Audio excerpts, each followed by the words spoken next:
और कैसे हो दोस्तों आप सब। हम लेकर के आए हैं प्रैक्टिस सेक्शन, जो कि आपने सुना ही होगा। हम जो सीरीज चला रहे हैं रोज हर कदम सक्सेस की ओर, उसकी सीरीज उसकी कड़ी आगे को दिन प्रतिदिन हम आपको दे रहे हैं। प्लीज़ जिस स्टूडेंट्स ने चैनल सब्सक्राइब नहीं किया है वो कर लीजिए, वीडियो को लाइक कीजिए, शेयर कीजिए, ताकि हमारे आने वाली वीडियो आप तक जल्द से जल्द पहुँचे, क्योंकि एग्ज़ाम का ज़्यादा समय नहीं रहा। तो हम लेकर के आए हैं आज बहुत ही इम्पोर्टेंट सवाल, जो कि एग्ज़ाम के अंदर देखने के लिए मिलने वाले हैं। लगे रहिए हमारे पीसीएम ग्रुप लर्निंग चैनल से और पाइए 90% प्लस नंबर। देखिए आज की वीडियो का पहला सवाल जो कि होने वाला है बहुत ही इम्पोर्टेंट। ठीक है, देखिए कहा गया है यदि sec थीटा बराबर 2 तो थीटा का मान ज्ञात कीजिए। sec थीटा बराबर 2, तो हमें थीटा का मान बताना है। मतलब हम कह सकते हैं sec थीटा बराबर 2। देखिए आज जो हम सवाल करने वाले हैं वे करने वाले हैं हम ऑप्शन वाले। कौन से ऑप्शन वाले? मतलब हम जो आज सवाल करेंगे हम पूरे सवाल पर गौर नहीं देंगे। हम सवाल करने वाले हैं ऑप्शन किस हिसाब से छटने वाले हैं, क्योंकि 20 सवाल जो आने वाले हैं हमारे ऑप्शन के होंगे। बाकी 15-13 जितने भी सवाल आएंगे वो हमारे पूरी तरह से लिखित रूप से होंगे। तो हम जो आज सेक्शन करने वाले हैं कल परसों जितने भी होंगे वो हम ऑप्शन छांटने सीखेंगे, ऑप्शन किस हिसाब से होगा। ठीक है, चलिए देखिए sec थीटा बराबर 2। देखो यदि आपको sec का मान याद नहीं है, ये चीज़ें देखो, यदि sec थीटा बराबर 2 तो हमें थीटा का मान देना है। हम कह सकते हैं कि 2 sec में किसका मान होता है। यदि आपको नहीं पता कोई बात नहीं, आप मात्र साइन और कोस इन दो के वैल्यू याद कर लेना। ठीक है नहीं, साइन और कोस। क्यों? क्योंकि टेन क्या कहता है, साइन अपॉन कोस। क्योंकि टेन का कहाँ से बन के तैयार होगा, साइन अपॉन कोस। साइन का अपोजिट कौन होता है, वन अपॉन कोसेक। तो हम कह सकते हैं कोसेक कौन याद करा देगा, साइन। कोस का अपोजिट कौन होता है, वन अपॉन सेक। सेक का कौन याद करा देगा, कोस। और टेन का अपोजिट क्या होता है, वन अपॉन कोट। तो कोट का याद कौन करागा, टेन। तो हमें कितनी चीज़ की वैल्यू याद करनी है, साइन और कोस। किसकी, साइन और कोस। मात्र मात्र मात्र किसकी, साइन और कोस। ठीक है नहीं, देखिए यदि हमें sec थीटा का मान याद नहीं है कोई बात नहीं, sec को तोड़ो। sec किसका अपोजिट होता है, कोस का। तो हम कहेंगे वन अपॉन कोस थीटा। क्यों? क्योंकि साइन थीटा का अपोजिट होता है one upon cosec theta. Cos theta का अपोजिट होता है वन अपॉन सेक थीटा। और टेन थीटा का अपोजिट होता है वन अपॉन कोट थीटा। ठीक है, एक मिनट रुकिए। ठीक, देखिए आई होप यहाँ तक समझ में आया होगा। देखिए तो ये जो है सेक, सेक इसका अपोजिट है कोस का, तो हमने लिखा वन अपॉन कोस थीटा बराबर 2। क्या यहाँ तक समझ में आया? तो देखिए इस कोस को ऊपर लेके जाइए तो इसका अपोन 1 होगा। हम इसका अपोजिट करेंगे, हम इसका अपोजिट करेंगे, क्या आगा, कोस थीटा अपॉन 1। तो देखो जब हमने इसका अपोजिट करा है तो हम बराबर वाले का भी अपोजिट करेंगे, तो 1 अपॉन 2। तो देखो 1 में वैल्यू हो या मत हो, क्योंकि हर किसी के अपोन में क्या होता है, 1 होता है। तो देखो सेक थीटा से क्या बनाया हमने, कोस थीटा। सेक थीटा से क्या बना, कोस थीटा। और कोस थीटा बराबर क्या है, 1/2। 1/2 और कोस थीटा में 1/2 किसकी वैल्यू होती है, कोस थीटा में 1/2 किस चीज़ की वैल्यू होती है, आप क्या होगी, 60 की। किसकी, 60 की। कोस थीटा बराबर कोस 60। क्यों? क्योंकि हमने कोस ही क्यों लिया, क्योंकि 1/2 तो साइन 60 30 का भी मान होता है। 1/2 साइन 30 का भी मान होता है। 1/2 साइन 30 का मान भी होता है। 1/2 कोस 60 का मान भी होता है। तो हमने कोस ही क्यों लिया, क्योंकि यहाँ पर क्या है, कोस। तो हम 1/2 कोस का ही मान लेंगे, ना कि साइन का। यदि यहाँ पर साइन होता तो हम साइन का मान लेते, यदि यहाँ पर कोस है तो हम कोस का मान लेंगे। ठीक है नहीं, वेरी गुड। तो देखो कोस से कोस कैंसिल, तो थीटा बराबर क्या आया, 60। थीटा बराबर हमें क्या मिला, 60। थीटा बराबर क्या मिला, 60। तो आपका ऑप्शन सी 60 सही आंसर होगा। ठीक है नहीं, तो जितनी वैल्यू मैंने कही है याद करने के लिए, मात्र कितनी वैल्यू याद करनी है आपको? साइन और कोस। किसकी? साइन और कोस, ठीक है नहीं। बाकी इसकी डिटेल हम कब पढ़ने वाले हैं? कल की क्लास में। बाकी जितनी भी डिटेल हमारी साइन और कोस से रिलेट करने वाली है हम कल की क्लास में सपाया करने वाले हैं।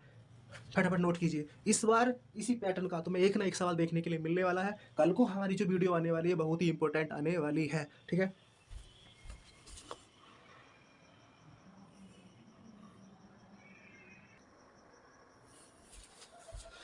देखिए आज की क्लास का दूसरा सवाल क्या कहता है? दी गई संख्याओं में अभाज्य संख्या होगी। मतलब जो सवाल उठने वाला है वो अभाज्य संख्या, सम संख्या, विषम संख्या, परिमेय संख्या, पूर्ण संख्या है, प्राकृतिक संख्या। यहाँ से एक ना एक क्वेश्चन, एक ना एक प्रश्न हमें देखने के लिए मिलने वाला है। उम्मीद होगी आप सब ये संख्याएं, ये नंबर आप जानते होंगे। ये नहीं, यदि नहीं जानते तो हमारी क्लास से बने रहिए, जानिए इन नंबरों से खेलना कैसे हम खेलते हैं, ठीक है। देखिए अभाज्य संख्या क्या होती है? अभाज्य संख्या, यदि आपने पिछली क्लास देखी होगी तो पिछली क्लास में हमने जिक्र करा था अभाज्य संख्या, हर एक संख्या का, यानी कि सम संख्या, विषम संख्या, हर एक संख्या का हमने जिक्र किया था। लेकिन कोई बात नहीं, एक बार फिर हम इन संख्याओं का, इन नंबरों का हम आज फिर विस्तार देखने वाले हैं। देखिए अभाज्य संख्या, अभाज्य संख्या का मतलब होता है कुछ छिपाइए थोड़ी देर, यानी कि भाज्य मतलब कटना, जो किसी से कटेगी, माने नहीं, अब जो किसी से ना कटे, जो संख्या किसी से भी डिवाइड ना हो, जो संख्या किसी से भी डिवाइड ना हो वो होती है अभाज्य संख्या। तो देखिए हम यदि यहाँ की बात करें, 0 अभाज्य संख्या नहीं है, 1 अभाज्य संख्या नहीं है। देखो देखो अभाज्य संख्या है 8, 8 देखो 2 के टेबल में भी आता है और 4 के भी, मतलब 8 भाज्य है। 8 कैसे संख्या है? भाज्य। क्यों? क्योंकि ये कट रही है। क्या बचा? 2, क्योंकि 2, अब 2 देखने में लग रहा हो कि 2 तो कटता है। अभाज्य संख्या मात्र स्वयं से कटेगी, मात्र स्वयं से। जैसे 2 मात्र 2 से ही कटेगा या किसी और से कटेगा? हाँ, 1 से भी कटेगा। देखो हर एक संख्या 1 से कटती है। तो अभाज्य संख्या होती है जो 1 से कटे और स्वयं से कटे, वो होती है अभाज्य संख्या। क्या होती है? अभाज्य संख्या। तो ये है हमारी अभाज्य संख्या 2। तो 2 हमारी और कौन सी संख्या है बता सकता है कोई? 2 हमारी सम संख्या भी है। कैसी संख्या है? सम संख्या। सम संख्या वे होती है जो 2 से कट जाए, ठीक है कि नहीं। देखिए अभाज्य संख्या 2, 2 स्वयं से ही करता है, 2 के बाद 3, 3 स्वयं से ही करता है, फिर 5, फिर 7, फिर 11, 13, 17, 19, 23, 29, 31, 37, 41 और हमारा 43 और 47, ठीक है। 1 2 3 4 5 6 7 8 9 10 11 12 13 14, ये मतलब 1 से 50 तक अभाज्य संख्या जो होती है वो होती है 15। कितनी संख्या होती है? 15। 1 से 50 तक जो अभाज्य संख्या होती है वो होती है 15। कौन कौन सी? 2 3 5 7 11 13 17 19 23 29 31 37 41 43 और 47, ये होती है हमारी अभाज्य संख्या, ठीक है नहीं। देखिए आ गया। अब आती सम संख्या। सम संख्या वे है जो 2 से डिवाइड हो। किससे? 2 से डिवाइड हो। जैसा 2, ठीक है, 4 6 8 10 12। तो देखिए जब ये 2 से डिवाइड हो रही है, किससे? 2 से, 2 से कटती है, 2 से कटे, 2 से कटे। सम संख्या क्या है? 2 से कटे। 2 से कटने का मतलब इनके बीच, अब 2 से स्टार्ट करो, 2 4 6 8 10 12 18 20। हम कह सकते हैं कि इनके बीच का गैप कितना है? 2 का। इनके बीच गैप कितने का? 2 का। तो देखिए 2 2 2 का गैप चल गया, तो 14 16 18 20 22 24 26 30 32 34, कितने का गैप चला? 2 का गैप चला। तो ये होती है सम संख्या। सम संख्या जो 2 से डिवाइड हो वो होती है हमारी सम संख्या। विषम संख्या क्या होती है? देखिए 2 से न कटे, 2 से न कटे। जैसा 1 विषम संख्या में शामिल होता है। 1 कहाँ शामिल होता है? विषम संख्या में। तो देखो 1 ना तो यहाँ पर आया ना यहाँ पर, विषम संख्या में 1 शामिल है, ठीक है। ठीक, देखो विषम संख्या में भी 2 का गैप होता है, विषम संख्या में भी 2 का गैप होता है। 2 में ऐड करो 3 5 7 9 11 13 15 17, 19, 21, 23, तो देखो श्रेणी कैसी संख्या है? विषम संख्या है। तो देखो सम संख्या में दो का अंतर, विषम संख्या में दो का अंतर, लेकिन अभाज्य संख्या में हम तय नहीं कर सकते कौन कितनी संख्या के बाद आएगा, क्योंकि अभाज्य संख्या होती है जो किसी से भी ना कटे, स्वयं से कटेगी या फिर एक से कटेगी, ठीक है नहीं, ये होती है हमारी। अब आती प्राकृतिक संख्या। प्राकृतिक संख्या में एक शामिल है, एक से जितने ऊपर को है, 1, 2, 3, 4, 5, 6, 7, 8, 9, 10, 11, 2, मतलब चलती रहेगी। प्राकृतिक संख्या क्या, ये ना प्राकृतिक की भी बोल सकते हैं, प्राकृतिक बोल लेंगे, और नेचुरल भी बोल सकते हैं। हम ध्यान से रखना, प्राकृतिक संख्या एक से स्टार्ट होती है। कहाँ से? एक से, मतलब एक से ऊपर को जितने भी नंबर है लगातार, तो हम कह सकते हैं प्राकृतिक संख्या में एक का डिफरेंस है। तो देखिए एक ऐड करा, एक ऐड करा, एक ऐड करा, तो हम कह सकते हैं सब में एक का अंतर है। विषम संख्या में दो का अंतर होता है, सम संख्या में दो का अंतर होता है, लेकिन अभाज्य में कुछ भी नहीं पता कौन कहाँ पर आ जाए। तो देखो अब आता पूर्ण नंबर, पूर्ण संख्या, पूर्ण संख्या या पूर्णांक, पूर्णांक संख्या। तो देखिए जीरो, इसमें देखो जीरो भी शामिल होता है, पूर्ण नंबर में जीरो भी शामिल होता है। जीरो, 1, 2, 3, 4, डॉट, और माइनस में भी होता है, -1, -2, -3, -4, इधर से। मतलब पूर्ण नंबर में जीरो भी शामिल होता है, पूर्ण नंबर में जीरो भी शामिल होता है। जीरो से ऊपर के नंबर भी होते हैं, जीरो से नीचे के नंबर भी होते हैं। फटाफट इतना नोट कीजिए। और देखो दी गई संख्याओं में अभाज्य संख्या कौन सी होगी? अभाज्य संख्या 2 से स्टार्ट होती है। 2 देखो, ना तो जीरो होगा ना ही 1 होगा, कहीं दिखाई दिया है नहीं? 8, 8 देखो जब 2 से कट गया तो अभाज्य संख्या नहीं बल्कि भाज्य संख्या है। तो क्या है हमारा 2, तो कैसी संख्या है हमारी? अभाज्य संख्या। तो आंसर क्या होगा हमारा? अभाज्य संख्या। अब क्वेश्चन तुमसे मालूम करता है क्या, जीरो कैसी संख्या है? जीरो कैसी संख्या है? ऑप्शन में सम, विषम, अभाज्य या फिर पूर्ण नंबर। कैसा? पूर्ण संख्या। तो बताइए कैसा नंबर है? कहीं यहाँ पर जीरो दिखाई दिया नहीं, यहाँ पर जीरो दिखाई दिया नहीं, तो हमारा जो पूर्ण नंबर, जीरो कहाँ आता है? पूर्ण नंबर में। तो आंसर क्या जाएगा आपका? पूर्ण नंबर। जीरो कैसा है? एक पूर्ण नंबर है, ठीक है नहीं? फटाफट से नोट कीजिए एकदम।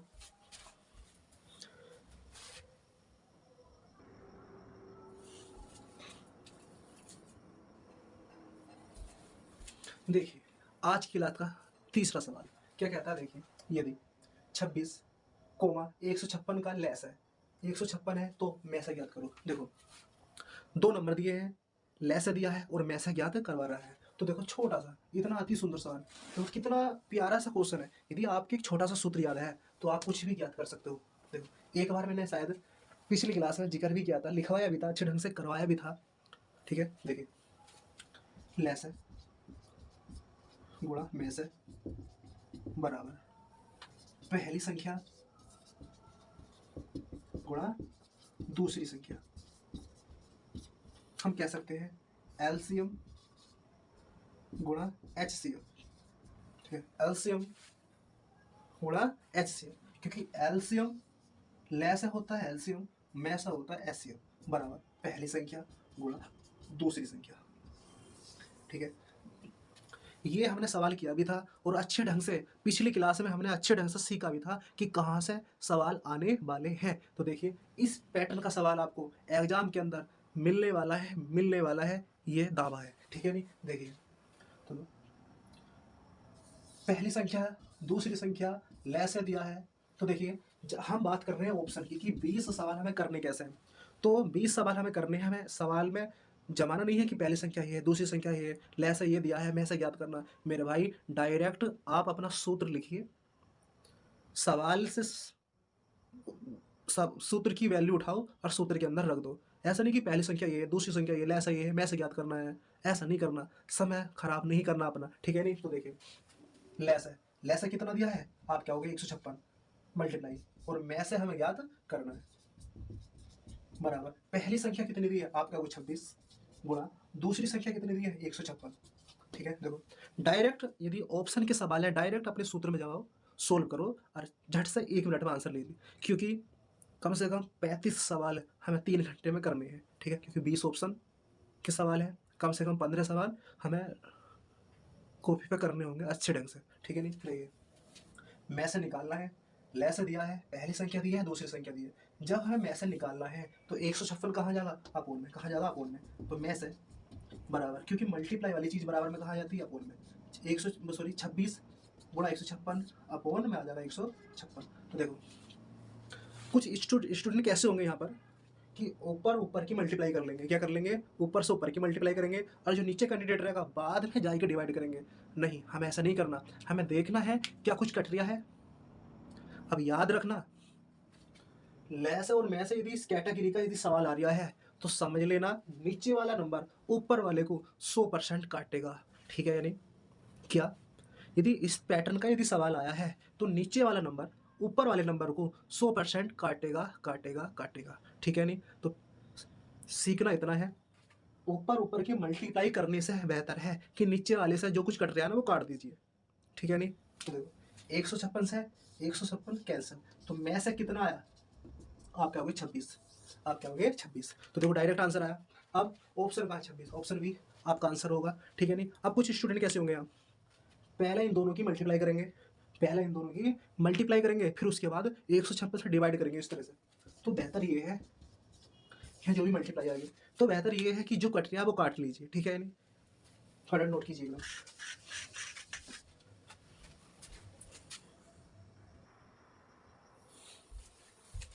देखिए आज की क्लास का चौथा सवाल क्या कहता है?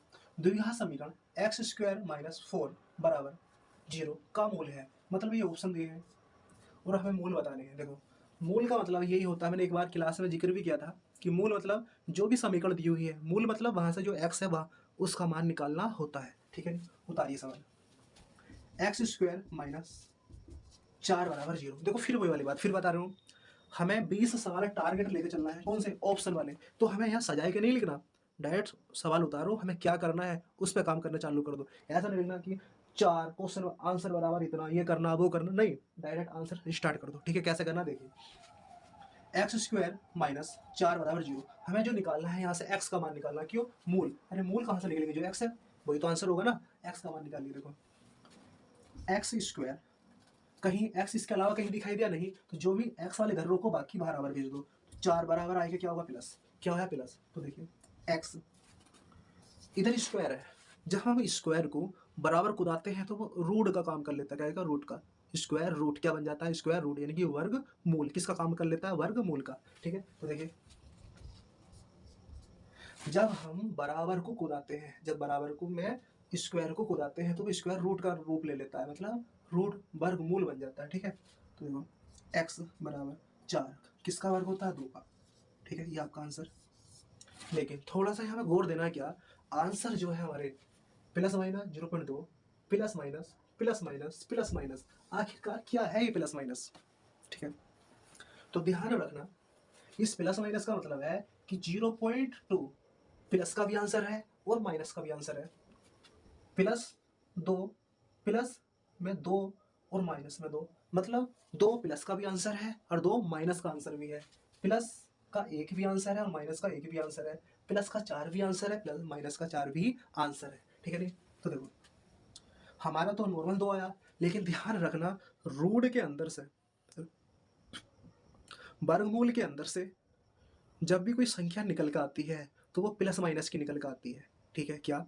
जब भी रूट के अंदर से कोई संख्या निकल कर आती है तो वो प्लस माइनस में निकल के आती है। तो क्या लगाएंगे यहाँ? Plus minus. तो आपका ऑप्शन क्यों आया प्लस माइनस? विचार करते हैं यहाँ पर क्यों आया प्लस और माइनस। ठीक है? नहीं देखिए x² - 4 बराबर 0। हम इस सवाल को इस तरह से नहीं कर रहे, थोड़ी देर समझो। हम सीख रहे हैं क्यों आया प्लस और माइनस। रूट के अंदर से जब कोई संख्या निकली है तो वो प्लस और माइनस में क्यों निकली, इस पर थोड़ा सा विचार करो। हम इस 4 को बराबर ना भेज के, 4 किसका स्क्वायर है? 2 का। हम इस तरह से कर सकते हैं, हाँ या ना?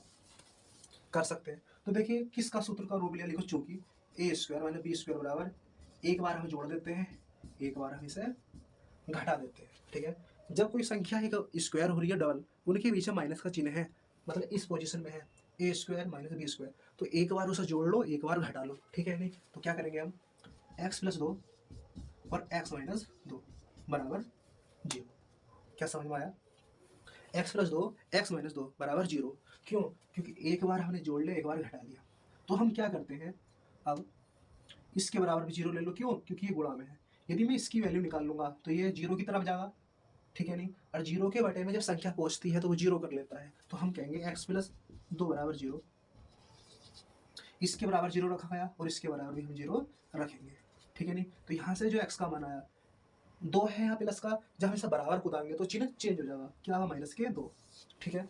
अब यहाँ देखो x माइनस 2 है, अब 2 को बराबर कूदाएंगे तो प्लस बनेगा, x बराबर 2 प्लस का। तो देखो एक x का मान प्लस का 2 है और एक माइनस का 2 है, हाँ है ना। तो देखो हम क्या लिख सकते हैं, x बराबर एक प्लस का 2 आया और एक माइनस का 2। हम अलग अलग लिखने के बजाय हम क्या करेंगे, एक प्लस का है और एक माइनस का है, हम इसे इस तरह से भी लिख सकते हैं। अब इतना लंबा सवाल करने से बेहतर है कि थोड़ा सा ये समझ लो। देखो यदि तुम पूरा सवाल करोगे तो तुम्हारे पास आंसर प्लस का भी दिखाई देगा और माइनस का भी, लेकिन तुम ऐसे करोगे तो थोड़ी देर लगेगा कि आंसर हाँ प्लस का 2 आया, लेकिन रूट के अंदर से प्लस का भी निकलता है और माइनस का भी निकलता है, ठीक है नहीं। ये रही आपके सामने सवाल और आंसर ऑप्शन 2, ठीक है नहीं।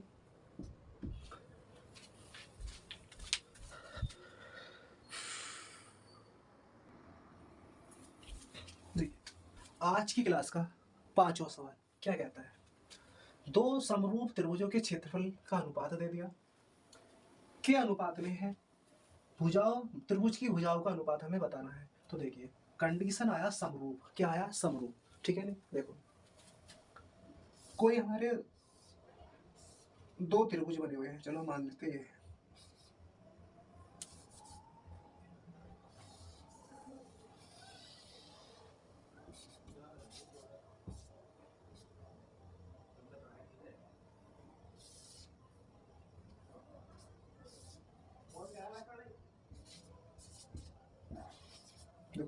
एक एक डंडा एक के बराबर, दो डंडा दो के बराबर, तीन डंडा तीन के बराबर, ठीक है नहीं। हम कह सकते हैं कि ये समरूप है। समरूप आकार में बड़े छोटे हो सकते हैं लेकिन देखने में एक से लगते हैं, ठीक है नहीं। तो देखिए समरूप हम कैसे हैं आपस में समरूप, अब क्या होता है इनके अंदर थोड़ा सा मेल जोल, ये देखिए है ना, मतलब ये त्रिभुज लिया हमने, त्रिभुज ए बी सी का क्षेत्रफल बटे इसका क्षेत्रफल लिया तो अपोन में इसका क्षेत्रफल रखो, त्रिभुज पी क्यू आर का क्षेत्रफल, ठीक है। मतलब जरूरी नहीं है कि ऊपर इसका ही रखना है, अरे इसका भी रख लो, मतलब किसी का भी ऊपर रख लो किसी का भी नीचे रख लो, ठीक है, इतना काम हो जाएगा। अब आगे देखो, बराबर ऊपर जिसका भी क्षेत्रफल तुमने रखा हो उसी की ही भुजा लेनी है, समझ में आया, मतलब ऊपर जिसका भी क्षेत्रफल लिया है उसी की भुजा लेनी है तुम्हें, ठीक है नहीं। जैसे ऊपर एबीसी लिया है, ठीक है, इसी की भुजा तुम्हें ऊपर लेनी है, मतलब हमने ये ले लिया ए बी, क्या ली ए बी, ठीक है। अपूर्ण में जब ऊपर इसका क्षेत्रफल था इसी की भुजा आई, नीचे पी क्यू आर है, तो देखो इसकी नीचे वाली भुजा थी तो हम इसकी भी नीचे वाली भुजा लेंगे, ठीक है नहीं। पी क्यू क्या इतना का हो जाएगा, फिर इसका करना है स्क्वायर, क्या करना है स्क्वायर, बात समझ में आई। देखो एक तो ये बना, फिर त्रिभुज एबीसी का क्षेत्रफल बटे त्रिभुज पी क्यू आर का क्षेत्रफल। जरूरी नहीं कि तुम्हें नीचे की भुजा लेनी है, साइड की भी ले सकते हो। तो हमने देखो ऊपर ये वाला त्रिभुज है तो हम इसी की भुजा लेंगे ए से, जब हमने ऊपर इसकी भुजा ली है तो नीचे इसकी लो, क्योंकि नीचे इसी का क्षेत्रफल है। तो क्या देखो इसकी साइड वाली ली है तो इसकी भी साइड वाली लेंगे पी आर, इसका भी स्क्वायर, तो देखो भुजा का स्क्वायर चल गया। फिर ए वी सी का क्षेत्रफल बटे त्रिभुज पी क्यू आर का क्षेत्रफल। देखो नीचे की साइड ले ली, ये कलवट वाली ले ली तो आप इधर की ले सकते हो। ऊपर किसका क्षेत्रफल है, इसका, इसकी वजह लो वी सी, अपोन में लो इसकी, इसका होल, तो हम इतनी तरह से इसका क्षेत्रफल निकाल सकते हैं। बस ध्यान रखना ऊपर जिसका क्षेत्रफल है उसकी ऊपर साइड होगी, जिसका नीचे है उसकी नीचे साइड होगी, समझ में आया। बाद में भुजाओं का होगा स्क्वायर, फटाफट इसे नोट कीजिएगा, स्क्रीनशॉट ले लीजिए या वीडियो रोक करके उतार लीजिए करो, ठीक है नहीं। तो देखो अब थोड़ा सा सोच के देखो, त्रिभुज होंगे कोई, मतलब एक ये होगा और एक वो, ठीक है नहीं। अब अनुपात हमें दे दिया 4:9 का, ठीक है नहीं, अनुपात दे दिया हमें और भुजाओं का अनुपात मालूम कर लिया है। तो हम कह सकते हैं कि कोई त्रिभुज होगा, मतलब पहला त्रिभुज, पहला कोई पहला मान लो, मतलब ये पहला है, चलो है ना। देखो ये छोटा है, ये बड़ा है, तो हम कह सकते हैं इसे थोड़ा सा छोटा बना लो, है ना, क्योंकि थोड़ा सोच समझ के भी तो बनाना पड़ेगा ना हमें। ये इतना ए बी सी, मतलब देखो छोटा है, ये छोटा क्षेत्रफल है, ये बड़ा है तो बड़ा होगा, है ना, सोचने वाली बात है थोड़ा सा। मतलब ये पहला है और ये दूसरा है, ठीक है नहीं। तो हम लिखेंगे क्या, त्रिभुज ए बी सी का क्षेत्रफल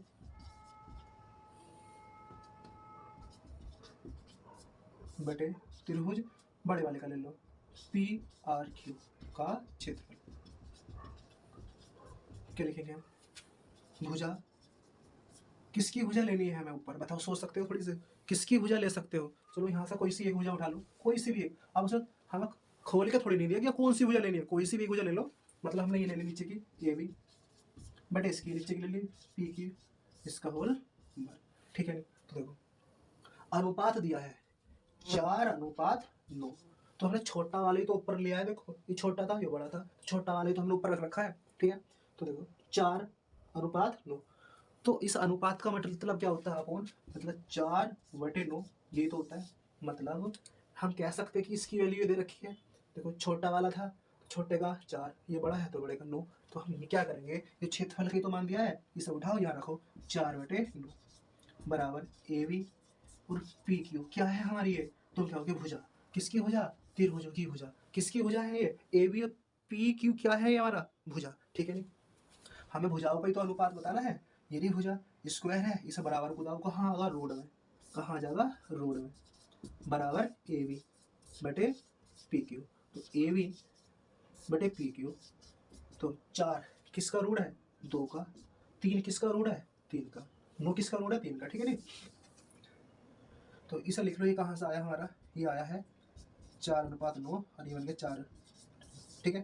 देखो अनुपात में कन्वर्ट करो, ए अनुपात पी बराबर, क्योंकि इस डिवाइड के मतलब होता है अनुपात, बराबर है 2:3 के, 2:3, तो आंसर क्या आया 2:3 का, ठीक है नहीं। लेकिन ये तो बहुत ही सिंपल सवाल था, अच्छा सवाल था, अच्छे लेवल का था। इससे जो पहले हमने कंडीशन समझी है उनको फॉलो करना, सवाल का रट्टा मत मारना, उन कंडीशनों को फॉलो करना। जिस तरह से भी हमसे सवाल मालूम कर रहा है, हम किसी भी तरह से सवाल घुमा करके दे सकते हैं, ठीक है नहीं। फटाफट एकदम नोट कीजिए।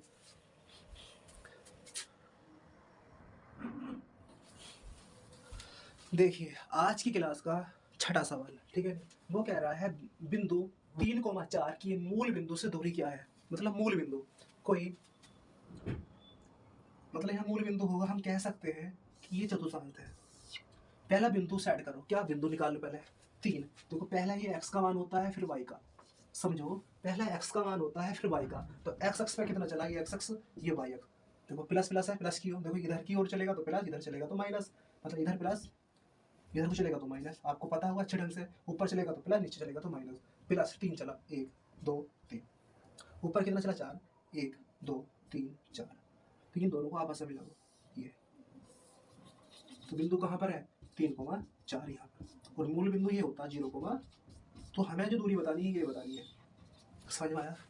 मूल बिंदु से उस बिंदु तक की हमें दूरी बतानी है, आखिरकार क्या है बिंदु ये कि मूल बिंदु से दूरी क्या है। तो मूल बिंदु होता हमारा यहाँ पर सेंटर में कतई, और बिंदु कहाँ सेट होया, पहले चतुर्थांश में, कहाँ पर, पहला, दूसरा, तीसरा और ये चौथा, 4 चतुर्थांश होते हैं, पहले में सेट है, तो हमें इनके बीच की दूरी बतानी है, ठीक है नहीं। कैसे बता सकते हैं, जब बीच की दूरी का सूत्र पता होना चाहिए। देखिए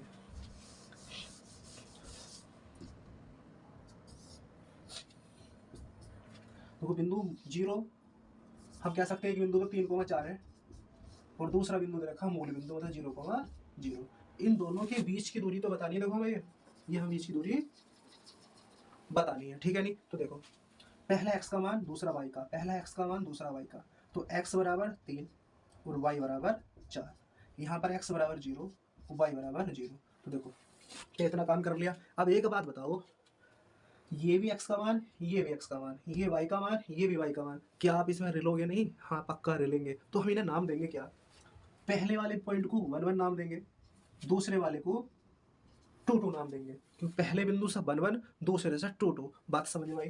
तो अब जो हम सूत्र लगाने वाले हैं वो लगाएंगे बीच की दूरी का। कौन सा? बीच की दूरी का सूत्र। ठीक है, तो देखो लिखेंगे बीच की दूरी का, ओह ऐसा लगो बीच की दूरी बराबर क्या होती है? बीच की दूरी बराबर तो हम लिखेंगे, देखो दो तरह से हम लिख सकते हैं। फिलहाल तो हम 4 तरीकों से बीच की दूरी का सूत्र लिख सकते हैं। ठीक है, नहीं फिलहाल समझ लो यहाँ पर आओ रूल में क्या। तो देखो ये तो पता चल गया होगा आपको, x1 माइनस x2 इसका होल वर्ग प्लस y1 माइनस y2 इसका होल वर्ग। कहीं कहीं आपने देखा होगा लिखा हुआ है क्या, x2 माइनस x1 ये भी सही होता है, प्लस y2 माइनस y1 ये भी, सॉरी y1 ये भी सही होता है। दरअसल बीच की दूरी में कोई सा भी पॉइंट कहीं रख लो आगे पीछे, दिक्कत की कोई बात नहीं। हम x1 पहले ले सकते हैं, y1 बाद में। ठीक है, y2 पहले ले सकते हैं, y1 बाद में। मतलब बीच की दूरी में हम पॉइंटों को कहीं भी रख सकते हैं, लेकिन ध्यान रखना एक्स एक्स इसमें आएंगे और वाई वाई इसमें जाने में जाएंगे। ऐसा नहीं कि एक एक्स के साथ वाई ले लिया और दूसरे वाई के साथ एक्स ले लिया, ऐसा नहीं करना। करना है एक्स एक्स के साथ लेना है, वाई वाई के साथ। कोई सा भी पॉइंट कहीं भी रख लो कि 2 पहले ले लो 1 बाद में, 2 पहले ले लो 1 बाद में, या 1 पहले ले लो 2 बाद में, इसमें कोई भी दिक्कत की बात नहीं है। तो रखो फटाफट एकदम। x1 कितना है 3 माइनस y2 कितना है 0 इसका होल वर्ग प्लस y1 कितना है 4 माइनस y2 कितना है 0 इसका होल वर्ग। 3 में से 0 गया 3 इसका स्क्वायर प्लस 4 में से 4 गया, हाँ 4 में से 0 गया इसका स्क्वायर। ये 9 ये 16 जोड़ के कितना 25। 25 किसका स्क्वायर होता है? 5 का। तो आपका कितना आंसर आया? 5। ये ऑप्शन। तो देखो एक तो ये पैटर्न है हमारा छोटे से सवाल का सोल्व करने का। यदि ऑप्शन को यदि हमें देखना है, ऑप्शन के अनुसार यदि हमें एकदम सवाल करना है, जरूरी नहीं कि आप बीच की दूरी इसमें यूज करो, दूसरा पैटर्न भी आप यूज कर सकते हो। कैसे? देखो ये तो आपने नोट कर ही लिया होगा, फटाफट नोट कीजिए एकदम। देखिए वैसे हटा सकते हैं ना, क्या आप चित्र बना सकते हो? बिल्कुल बना सकते हैं। ठीक है, देखिए आप की याद यदि बीच की दूरी का सूत्र नहीं है तब भी इस कैटेगरी के सवाल हो सकते हैं। कैसे हो सकते हैं? देखिए मूल बिंदु था यहाँ, इधर को कितनी दूरी चले हम? 3 3 ही तो चले थे अब इधर को, क्योंकि एक्स एक्स में कितनी दूरी चलते हैं? 3। समझ में आया? और बाई एक्स में कितने चलते हैं? 4 चले हैं। ऊपर को कितने चले? एक बात बताओ, यहाँ से यहाँ तक 3 और ऊपर को कितना चले गया? 4 4 ही तो है। एक बात बताओ, ये दूरी अब 4 है तो ये भी तो 4 होगी, हाँ है ना? ठीक है, मतलब ये 3 चले थे हम, ऊपर कितनी चले थे? 4। जब ये 4 है तो ये भी 4 होगी। तो इतना जरा अलग उतार के देखिए रहे, ये ऐसा मेरे भाई समकोण त्रिभुज नहीं बना है। कैसा त्रिभुज बना? समकोण त्रिभुज। क्या बना है हमारा? ये त्रिभुज देखो इतना, ये बना हमारा समकोण त्रिभुज। देखो ये बना हमारा आधार, ये बना हमारा लंब। ठीक है, मतलब वेस परपेंडिकुलर और ये हमारा कड़, वेस परपेंडिकुलर और हाइपोटेनियस। क्या बना? तो हम कर सकते हैं क्या, हम पाइथागोरस थ्योरम भी यूज कर सकते हैं। पाइथागोरस प्रमेय। ठीक है, क्या कर्ण स्क्वायर बराबर लंब स्क्वायर प्लस आधार स्क्वायर। एक बात बताओ, 90 अंश कोण बना हुआ है, 90 अंश के सामने हमेशा कर्ण होता है, तो हमें कर्ण की जरूरत है। किसकी? कर्ण, क्योंकि मूल बिंदु यहाँ पर है, मूल बिंदु से उस बिंदु तक हमारा कर्ण बनने है। आधार हमारे पास, लंब हमारे पास, मतलब वेस हमारे पास, परपेंडिकुलर हमारे पास, कि हम कर्ण नहीं निकाल सकते। कर्ण मतलब हाइपोटेनियस हम नहीं निकाल सकते, निकाल सकते हैं। तो देखिए कर्ण स्क्वायर बराबर लंब स्क्वायर प्लस आधार स्क्वायर।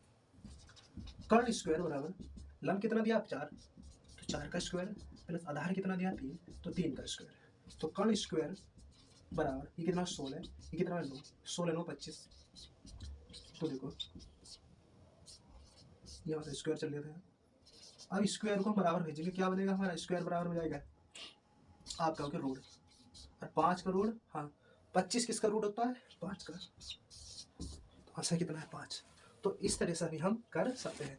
तो आज फटाफट से नोट कीजिए एकदम।